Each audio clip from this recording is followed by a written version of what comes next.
కూడా సమాధానము లేని జీవితము, జయము లేనటువంటి జీవితము, ఓడిపోతూ కష్టాల పాలై ఏ విధంగా బయటికి రావాలో తెలియక మరి క్లిష్టమైన జీవితాలు జీవిస్తూ ఉన్నారు. కానీ అది దేవుని చిత్తము కాదు. ఏ రాజ్యంలో నువ్వు వెళ్తావో ఆ రాజ్య పౌరుడు అయినప్పుడు ఆ రాజ్యంలో సుఖ సౌఖ్యంగా బ్రతకాలంటే ఆ రాజ్య విధానము, ఆ రాజ్యాంగం తెలుసుకొని, ఆ యొక్క లీగల్ సిస్టమ్, ఆ యొక్క న్యాయ వ్యవస్థను తెలుసుకుని దాని ప్రకారంగా జీవిస్తేనే నువ్వు నిజంగా ఆశీర్వాదకరమైన జీవితం బ్రతకగలవు, జీవించగలవు.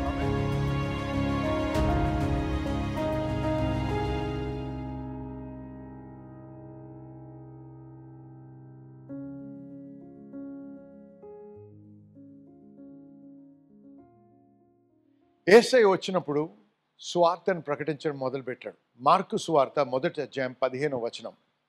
కాలము సంపూర్ణమై ఉన్నది, దేవుని రాజ్యము సమీపించి ఉన్నది, మారు మనస్సు పొంది సువార్తను నమ్ముడని చెప్పుచు దేవుని సువార్త ప్రకటించుచు గలీలోకి వచ్చెను. యేసయ్య బోధించడం మొదలుపెట్టినప్పుడు ఆయన బోధ ఇతరులకి వ్యతిరేకంగా ఉండింది. చాలా వ్యత్యాసం ఉండింది ఆయన బోధకి ఇతరుల బోధకి. ఆయన బోధించి ఏదైతే నీవు దేవుని రాజ్యంలో అనుభవించగలవు అని బోధిస్తున్నాడో అది నువ్వు అనుభవించాలంటే మొట్టమొదటిగా నువ్వు చేయాల్సిందేంటి? మారు మనస్సు. చెప్పండి అందరూ. మారు మనస్సు అనేది కరెక్ట్గా తర్జుమా అయింది తెలుగులో, కానీ చాలామంది సరిగ్గా అర్థం చేసుకోరు. మారు మనస్సు అని చదువుతాం కానీ మారిన హృదయం అనుకుంటాం మనం. అది నిజమే, హృదయం మారాలి, రెండవది మనసు కూడా మారాలి.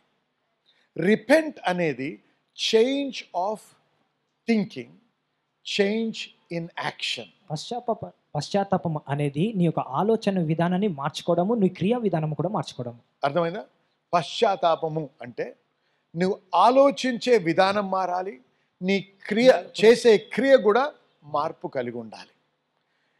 దేవుని రాజ్యము గురించి బోధించిన యేసేమనంటే అది మీరు అనుభవించాలంటే, దేవుని రాజ్యంలో మీరు జీవించాలంటే మీరు ఆలోచించే విధానం మారాలి, మీరు అనుభవించే జీవితం అంటే ఆ యొక్క యాక్షన్ కూడా మారాలి. ఎందుకు? దేవుని రాజ్యం యొక్క బోధ నేర్చుకొని దాని ప్రకారంగా మీరు ఆలోచించకపోతే ఆ రాజ్యంలో మీరు సరి అయిన జీవితం జీవించలేరు.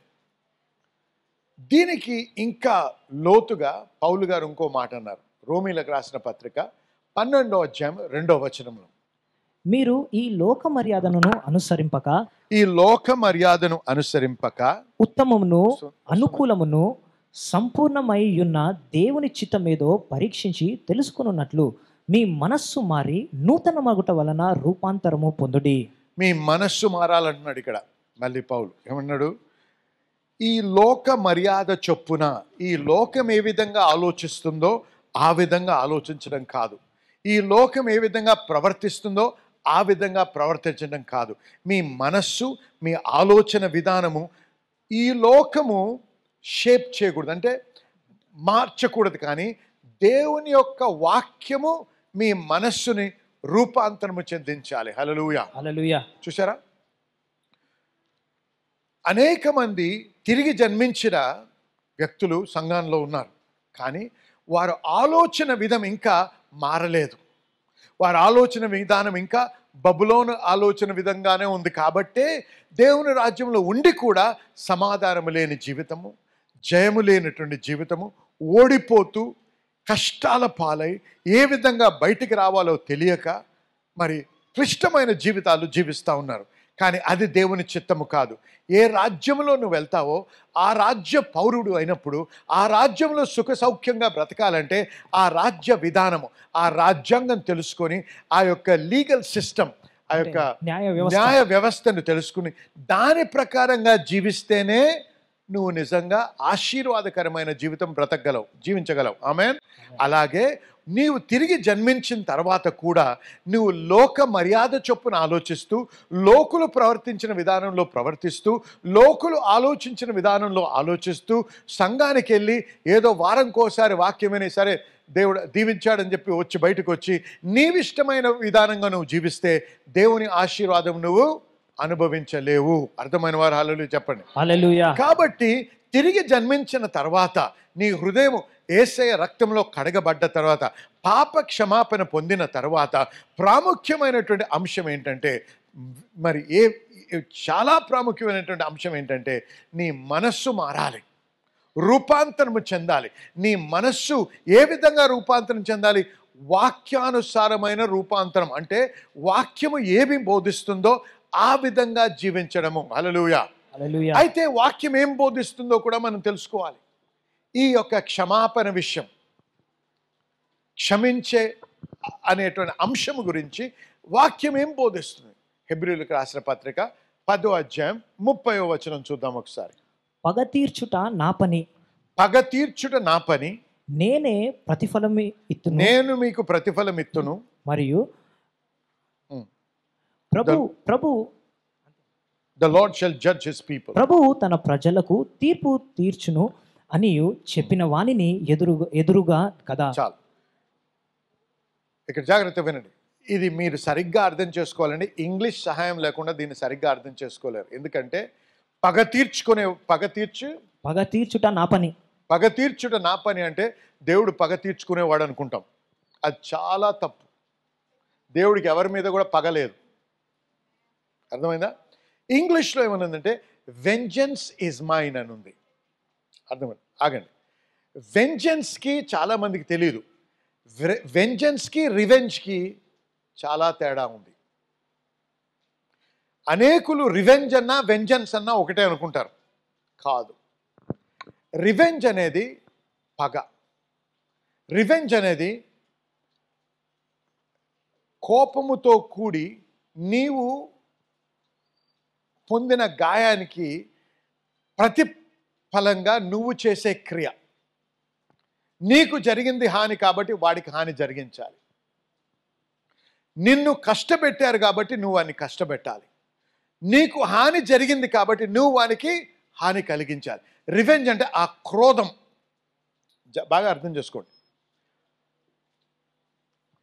మనందరికి కూడా ఇమోషన్స్ ఉన్నాయి, భావోద్రేకాలు.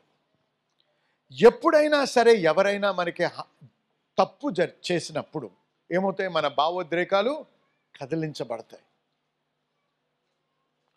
కానీ వాక్యంలో ఒక మాట ఉంది, ఒఫెన్సెస్ విల్ కమ్. అభ్యంతరాలు వస్తాయి. అభ్యంతరాలు. మళ్ళీ ఆ మాట సరిగ్గా లేదు. ఒఫెన్స్ అని ఎప్పుడైతే ఎవరైనా మనల్ని ఒఫెండ్ చేస్తే అది ఖచ్చితంగా మనకి మన భావోద్రేకాల్లో నొప్పి కలిగిస్తుంది. ఇంతవరకు విన్నటువంటి వాక్యంని బట్టి మీరు ఎంతగానో దీవించి ఆశీర్వదించబడ్డారని నమ్ముతున్నా.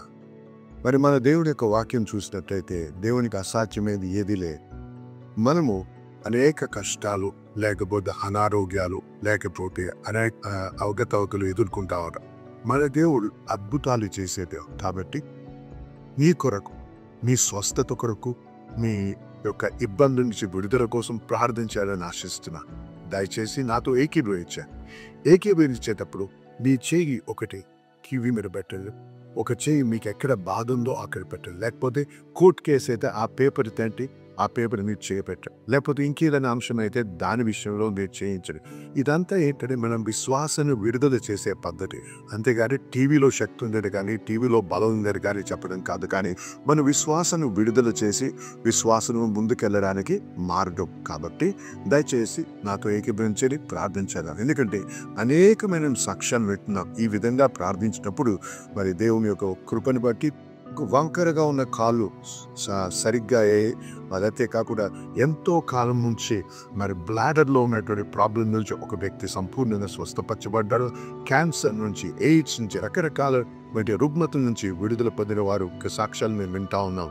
కాబట్టి ఈరోజు ఇది మీ ఇది మీ సమయం, మీరు స్వస్థపరచబడే సమయం. కాబట్టి దయచేసి నాతో ఏకీభవించే పరిశుద్ధ దేవుడు మీకు ఆచరిస్తున్నాను. ఈ బిడ్డలో ఒక విశ్వాసాన్ని బట్టి వారు ప్రార్థిస్తుండగా వారితో నేను ఏకీభవిస్తున్నాను. మరి ఈ సమయంలో వారుకునే ఇబ్బందుల నుంచి వారు విడుదల అనుగ్రహించండి. ప్రతి విధమైనటువంటి రుగ్మత నుంచి, ప్రతి విధమైన ఆరోగ్యం నుంచి, ప్రతి విధమైనటువంటి సాతాను బంధకం నుంచి వారికి విడుదల కలుగును గాక. యేసు నామములో ప్రభువా, చర్మ వ్యాధి కిడ్నీ ప్రాబ్లం అవ్వచ్చు, లేకపోతే హార్ట్ ప్రాబ్లం అవ్వచ్చు, లేకపోతే ఏదైనా సరే యేసు నామంలో దాన్ని గద్దిస్తున్నాం ప్రభా. నాయన అది వర్టిగా అవ్వచ్చు, లేకపోతే మరి కాన్స్టెంట్ తలనొప్పులు అవ్వచ్చు, ఏదైతే నేను ప్రభా మీరు స్వస్థపరిచే యెహోవా ప్రభా, మీరు మాకు స్వస్థత అనుగ్రహించే యెహోవా రాఫా నాయన. కాబట్టి మీ పేరుట మీ నామంలో ప్రార్థిస్తున్నాను ఆయన. మీ నామంలో ఈ యొక్క పరిస్థితుల్ని, ఈ యొక్క అడ్డంకుల్ని, ఈ యొక్క అనారోగ్యాన్ని యేసు నామంలో గద్దిస్తున్నాం ప్రభా. మరి ప్రతి వారు ఎవరైతే నాతో ఏకీపిస్తున్నారో వారందరికీ విడుదల పలుకుతున్నాను ప్రభా. వారందరికీ స్వస్థత కలుగుని గాకార పలుకుతున్నాను ప్రభా. మీ వాక్యానుసారంగా పలుకుతున్నాను కాబట్టి వారి స్వస్థత నుండారని నమ్ముతున్నాను ప్రభా. మీకు వందనాలు చెల్లిస్తున్నాం. మీకే మహిమ కలుగుని కాక. మరి ప్రభా వీరు సాక్ష్యాలతో రావడానికి, మిమ్మల్ని గణపరచడానికి సహాయం చేయమని యేసు నామములో ప్రార్థించి వేడుకుంటున్నాము తండ్రి. ఆమేన్. దయచేసి వినండి. ప్రార్థించాం, నమ్మండి. ప్రార్థించినప్పుడు మీరు పొంది ఉన్నారని నమ్ముడి అన్నారు ప్రభు. నమ్మండి, దేవుని స్తుతించండి. ఆ నొప్పులు ఇంకా ఉండొచ్చు, కానీ అవి ఖచ్చితంగా మీరు మార్పు చూస్తారు, ఖచ్చితంగా స్వస్థతను అనుభవిస్తారు. కాబట్టి దయచేసి ఏకీభవించి మరి దేవుని స్తుతిస్తూ ముందు కొనసాగుదాం. మీరు స్వస్థపరిచి ఆ స్వస్థత పొందిన తర్వాత, ఆ విడుదల పొందిన తర్వాత, ఆ యొక్క ఉద్యోగం పొందిన తర్వాత, ఆ యొక్క సమస్యకు పరిష్కారం పొందిన తర్వాత దయచేసి మాతో మీ యొక్క సాక్ష్యం పంచుకోండి. మీతో కలిసి మేము సంతోషించాలని, దేవుని కనపరచాలని ఆశిస్తున్నాం. దేవుని మేము బహుగా దీవించుగాక. ఆమేన్.